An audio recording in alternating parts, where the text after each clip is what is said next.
नमस्कार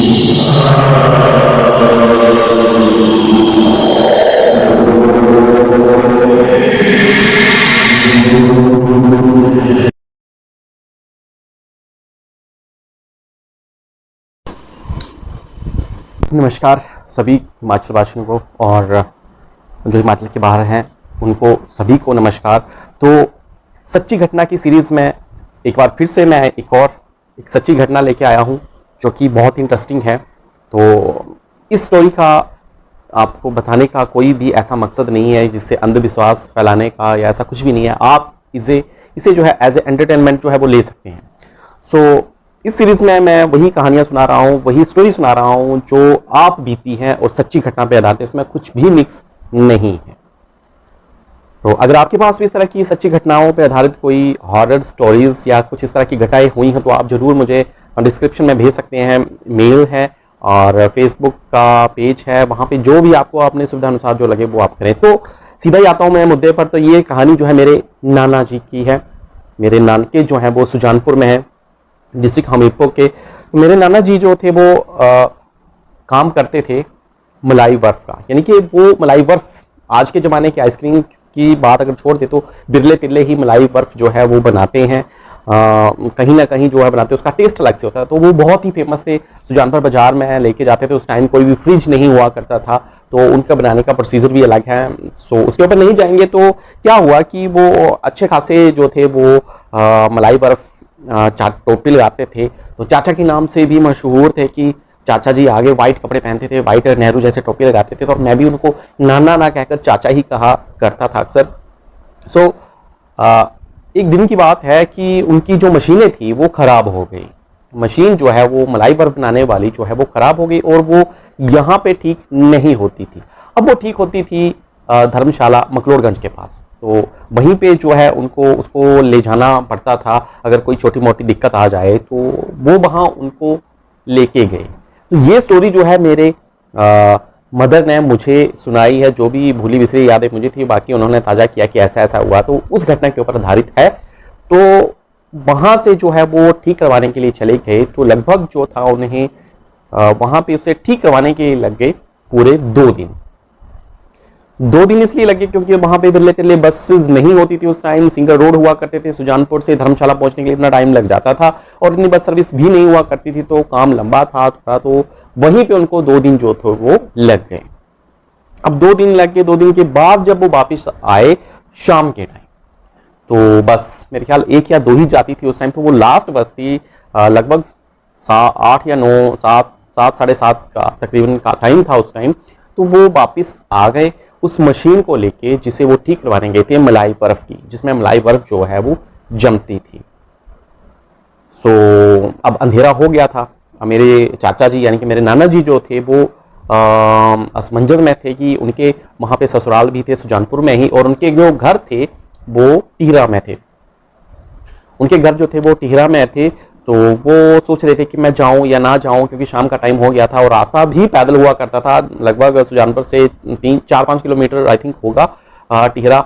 तो world famous है वैसे संसार चंद के वहाँ महल हैं। अगर आप टिहरा गए होंगे, सुजानपुर गए होंगे, तो वहाँ पे फिर वो थोड़ा असमंजस में थे कि जाऊँ कि ना जाऊँ, या वहीं पे ससुराल में रुक जाऊँ। तो उन्होंने मन बना लिया कि नहीं चढ़ना है मुझे, 2 दिन हो गए। तो वो चल पड़े, उस मशीन को कंधे पे उठा के पैदल ही चल पड़े। रास्ता थोड़ा सुनसान था, चढ़ाई थी थोड़ा, वहाँ पे जंगल टाइप भी था उस टाइम।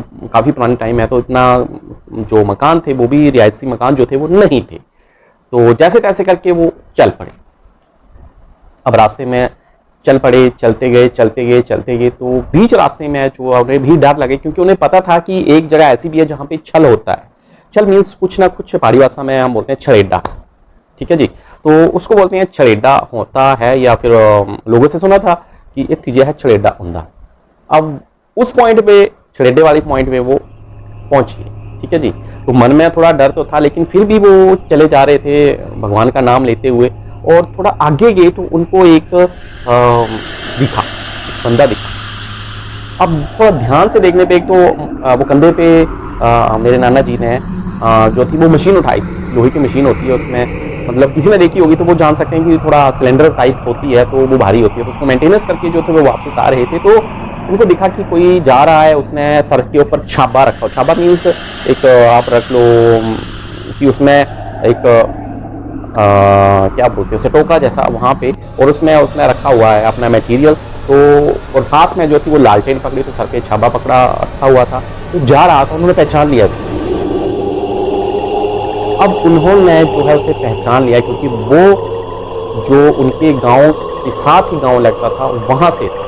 अब मेरे नाना जी को जो था वो थोड़ा हौसला हुआ कि ये तो वो है, फलाना बंदा है, फलाना है, तो जानते हैं उसको। उनको वो आवाज़ें देने पड़े। अब उसमें नाना जी में हौसला आ गया कि यार जगह मुझे तो साथी मिल गया। नेचुरली है, अगर हम भी ऐसे जाते हैं तो हमें भी ऐसा कोई साथी मिल जाए तो हम सोचते हैं कि बस रास्ता तो कट जाएगा और आगे हमारे घर आ जाएंगे। तो इस तरह की फीलिंग उनमें भी आई कि चलो मुझे तो सो गई, पारी भाषा बोलिए तो मुझे तो सो गई है कि तीजों से अक्का पाते रहे, बड़ी बड़ी अक्का पाएंगे, लेकिन उस बंदे ने जो था वो उनकी आवाज़ें बिल्कुल भी नहीं सुनी, टोटली मतलब बहरा गूंगा हो गया था अपने मस्ती में। एक तो नाना जी जो थे वो थोड़ा वो भारी था, तो वो धीरे चले थे, उसका गैप थोड़ा ज़्यादा था।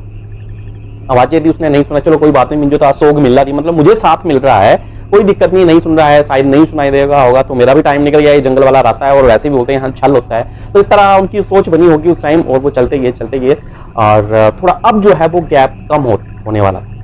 धीरे धीरे धीरे थोड़ी नाना जी ने स्पीड बढ़ाई कि चलो मैं बात करते हुए निकलता हूँ, टाइम निकल जाएगा, लगभग आधा पौना घंटा लगता है पैदल टीहरा जाने के लिए। तो इस तरह की सोच आई। तो जैसे जैसे वो गैप कम होता गया तो थोड़ा वो पास आ गए, उन्होंने पहचाने कि ये फलाना बंदा है। तो जैसे ही उसका गांव आ गया, उसका गांव साइड में था और नाना जी आगे जाना था, तो उसने क्या कहा, उसने कहा कि तेरा वक्त ठीक है, मतलब पहाड़ी भाषा से बोला कि तेरा आज भाग्य तेरे में है, तू बची या, ये शब्द थे। उसने बंदे ने बोला तेरा भाग्य हो, तेरे साथ है, तू बच गया, तू बच गया। मतलब उस टाइम नाना जी को समझ नहीं आया कि बंदा क्या बोल रहा है, ये गोलगप्पे बनाने वाला है, छाबा रखा हुआ था, कटाई जो भी मतलब जो भी अपीयरेंस थी, तो पहचानते थे जिस तरह से नाना जी मलाई बर्फ बेचते थे तो वो गोलगप्पे बेचता था सर के ऊपर ही छाबे में के। ठीक है, बोला मेरी लड़ाई चढ़ाई तो हुई नहीं, पता नहीं क्या जो बोला रहा है कि आज तू बची या मतलब मैंने लड़ाई करनी होगी, कोई इस तरह की सोच आई होगी मन में और चल दिए आगे। तो तेरा भाग्य ठीक था। और जाते गए थोड़ी देर के बाद वो पहुंच गए वहां पे अपने घर। तो उनको टाइम लगभग हो गया था, मेरे ख्याल 10 साढ़े 10 तो बज गए थे, इतना कर हो गया था। तो अंधेरा भी उस टाइम काफ़ी था, आबादी थी नहीं, तो वो पहुंच गए। और नाना जी की जो मदर थे वो पानी लेके आए। तो कजो आया था इतनी लेट, कजो आया तो रुकी आमदा, मतलब अपने ससुराल में रुक जाता वहाँ पे नीचे सुजानपुर, तो टीरा में क्यों आया तू पैदल इस टाइम।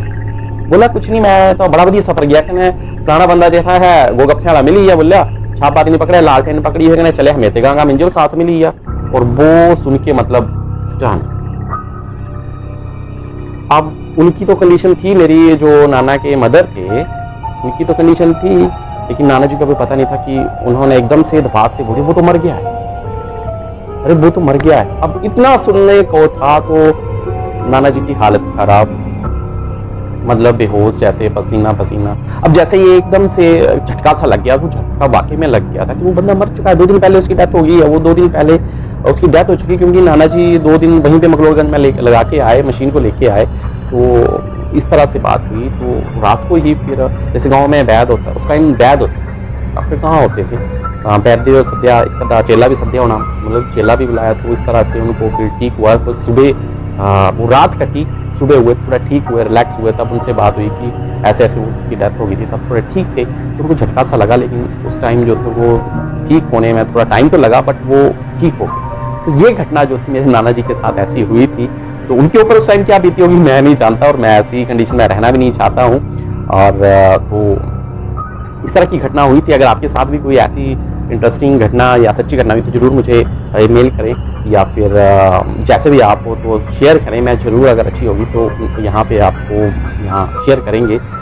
सो इस तरह से ये घटना जो है पूरी हुई। लेकिन मुझे तो ये लगा कि उसने ये बोला कि तेरा भाग्य साथ था। अब आप मुझे बताओ कि उसने कुछ नहीं किया, पहाड़ी भाषा बोलती है मरोड़ी नहीं दे, लेकिन उसने ऐसा कुछ नहीं किया। बोले तेरा दिन सही थे, तेरा भाग्य साथ था। मुझे तो ऐसा लग रहा है कि नाना जी ने लोहे की जो वो मशीन थी उसकी वजह से मे भी वो उनके पास नहीं आया, उस तरह की बर्डिंग हुई। अब आप क्या सोचते हैं, आप मुझे कमेंट करके जरूर बताएं कि उसने ऐसा क्यों कहा होगा, क्या वाकई में उनका भाग्य सही था या मशीन रखी हुई थी उसकी वजह से, क्योंकि लोहे में कहते हैं कि नहीं आता। अब पता नहीं, ऐसा सुना है कि लोहा हो तो आसपास नहीं आता।